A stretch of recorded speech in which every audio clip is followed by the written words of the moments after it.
Hello everyone, welcome back to Learning Simplified.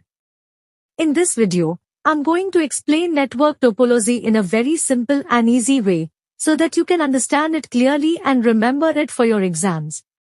As a special feature of our channel, I have provided free study material and you can download it from the Drive link given in the comments section. Before we start the lesson, please like this video, share it with your friends, and subscribe to Learning Simplified for more simplified learning. Now, let us first understand what network topology means. Network topology refers to the arrangement of computers and devices in a network and the way data flows between them. In simple words, it tells us how devices are connected and how information travels from one device to another.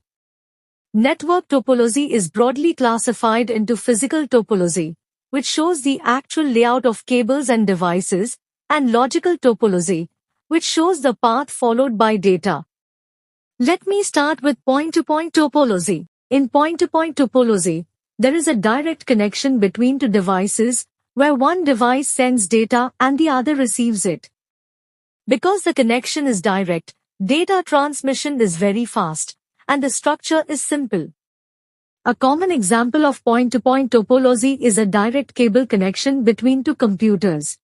Next, let us move on to mesh topology.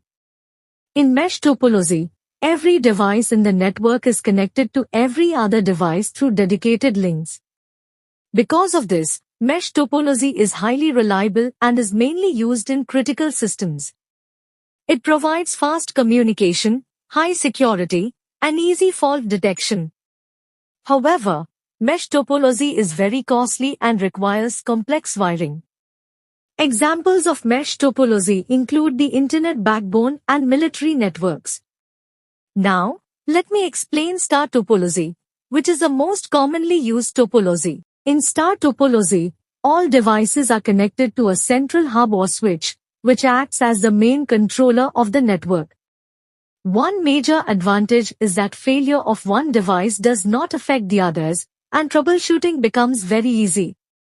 However, if the central hub fails, the entire network stops working. Star topology is commonly used in office LANs and Wi-Fi networks. Moving forward, let us understand bus topology. In bus topology, all devices share a single main cable called the backbone.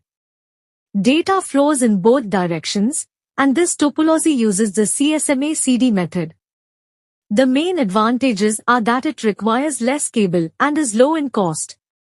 However, if the backbone cable fails, the entire network crashes, and security is also low. Bus topology was commonly used in old Ethernet networks and cable TV networks. Next, let me explain ring topology. In ring topology, devices are connected in a circular manner, forming a closed loop. Data moves in one direction and is transmitted using token passing. This topology avoids data collision and provides equal access to all devices. However, if one device fails, the entire network gets affected, and maintenance becomes difficult. Token ring networks are an example of ring topology. Now, let us discuss tree topology. Tree topology is a combination of star topology and a hierarchical structure. It consists of a central hub connected to secondary hubs, which are further connected to devices. Data flows from top to bottom.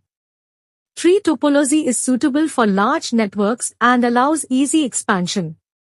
However, failure of the central hub affects the network, and the cabling cost is high. A company's organizational structure is a common example of tree topology. Finally, let me explain hybrid topology.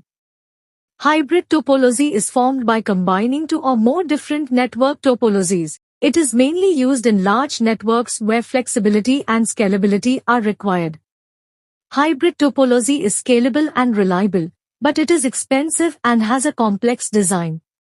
A university campus network is a good example of hybrid topology.